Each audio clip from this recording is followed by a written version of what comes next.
Oke, masih posisi minus ya. Kita akan coba ya melakukan recovery bagaimana supaya bisa exit setelah marketnya bergerak ke bawah ya. Jadi dalam trading tidak perlu takut yang kita entrykan salah, karena kita bukan tebak menebak, bukan cari tebakan kita benar. Karena kalau yang ada di kepala kita mencari tebakan yang benar, maka itu adalah mindset judi. Sehingga yang paling penting bukan tebakan kita benar atau salah, tapi semua resiko sudah kita pertimbangkan, semua simulasi antisipasi sudah kita pertimbangkan baik-baik. Sehingga meskipun kita belum bisa profit saat ini, bisa jadi nanti di 1-2 jam berikutnya bisa exit, bisa profit. Nah, ini tadi saya sempat menambahkan posisi buy di bawah, tentu untuk tujuannya untuk mempercepat proses exit kita, supaya kerugian yang di atas bisa kita cover ya, minimal kita perkecil tingkat kerugiannya. Nah, bagaimana ketika masih di posisi seperti ini ya, belajar banyak kita dengan pengalaman. Ya, bagi saya ketika merah ini belum bisa melewati hijau, maka tetap saja peluang potensi naik masih terbuka. Jadi selama di dalam batas yang wajar, resiko yang kita pertimbangkan, kemudian kita juga masih bisa mengatasinya, ya kita tidak masalah ya. Contoh ya, kita coba lihat ya. Saya akan masuk dengan 0,75 atau 0,55 ya, beli. Nah, apakah cara seperti ini sehat? Tentu ini beresiko ya. Sejauh mana kita bisa mengatasi, sejauh mana kita bisa mengcover semuanya, dan tentu sudah ada ukuran masing-masing ya. Semua punya ukuran, semuanya punya perhitungan. Jadi di kondisi rugi pun kita tetap pertimbangkan perhitungannya. Dari sisi waktu yang berjalan, misalkan sekarang di posisi jam 20.08 menit, itu artinya baru 8 menit dari pergantian candle ya. Kemudian kita juga amati ya, dan kita juga harus nanti ambil tindakan, ambil satu sikap ya ketika betul-betul sudah terlalu jauh dari pasarnya ya. Setidaknya batasan itu sudah berada di batas maksimum kita ya.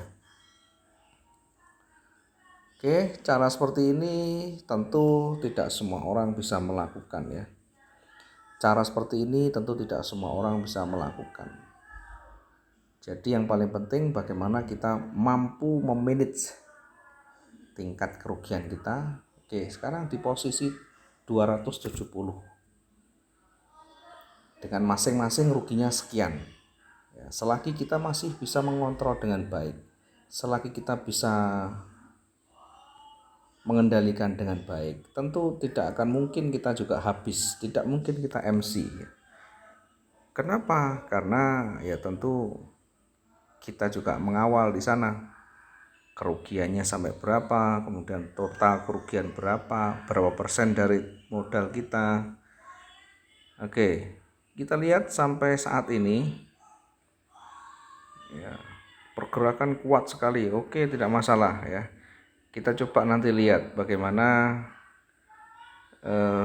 ending dari proses ini ya. Masih 281, jauh, masih sangat aman sekali ya. Masih aman sekali.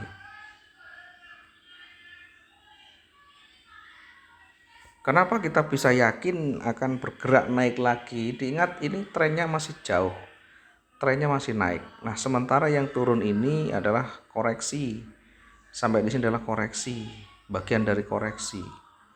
Kemudian hijau itu adalah hijau yang pertama itu menunjukkan bahwa seller itu sampai di situ pergerakannya. Seller itu sampai di situ.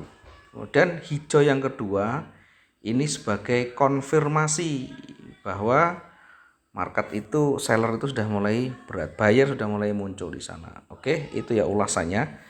Nanti kita akan sambung lagi ya, biar teman-teman juga memahami trading ketika merah bingung, ketika masih rugi bingung, karena rata-rata yang dicari adalah tebakannya betul, analisanya tepat dan sebagainya. Padahal itu walaupun betul hanya kebetulan kita. Nah, yang paling penting itu kita bisa menahan diri, memahami secara teknikal. Ini posisinya bagaimana, membahayakan apa enggak, batas resiko kita bagaimana, kan kita bisa mengukur semuanya nanti ya. Oke, contoh begini.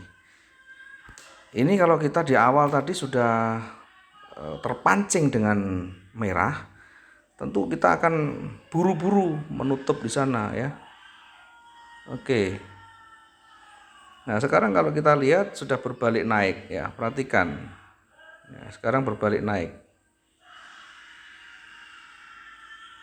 Ini kalau kita tutup sekarang sudah posisi positif plus gitu caranya. Nah, sudah positif ya.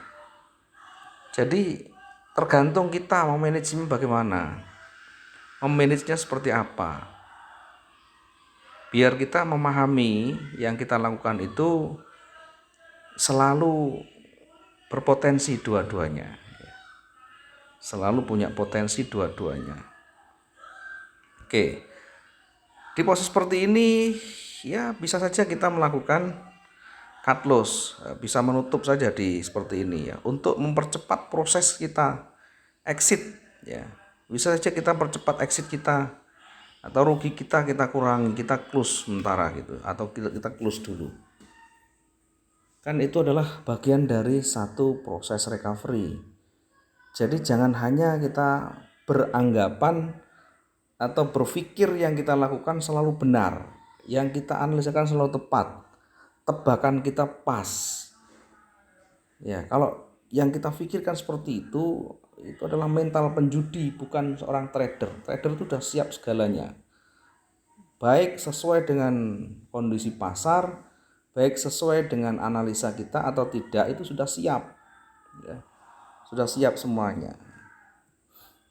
Oke, kita coba akan nanti segera exit di sana, mempercepat proses kerugian segera berakhir ya.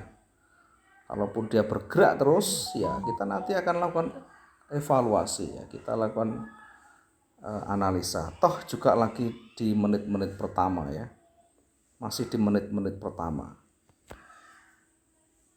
Sehingga sejauh mana kita menyikapi trading itu, sejauh mana kita menyikapi, bukan seberapa hebat kita analisa, seberapa pas signal kita, seberapa akurat indikator kita ya. Kalau hanya seperti itu nanti kita yang ada bisa kecewa kalau tidak sesuai. Tapi kalau kita sudah mempersiapkan semua, baik satu arah, baik berbalik, tentu trading itu menjadi lebih tenang. Maka kita sebut seorang trader itu bisa menari di atas market ya, karena sudah siap semuanya, baik searah maupun berlawan arah sudah bisa mengatasi, sudah bisa menghandle dengan baik. Perhatikan ini, kalau kita perhatikan nanti berikutnya dia akan tetap naik ya. Cuma mempercepat exit seperti ini. Contoh misalkan saya bisa ambil posisi, saya bisa tutup ya lebih cepat misalkan begini ya. Contoh. Nah, ini misalkan saya tutup sudah dapat 100-an. Oke, seperti ini contoh yang paling sederhana saja. Jadi jangan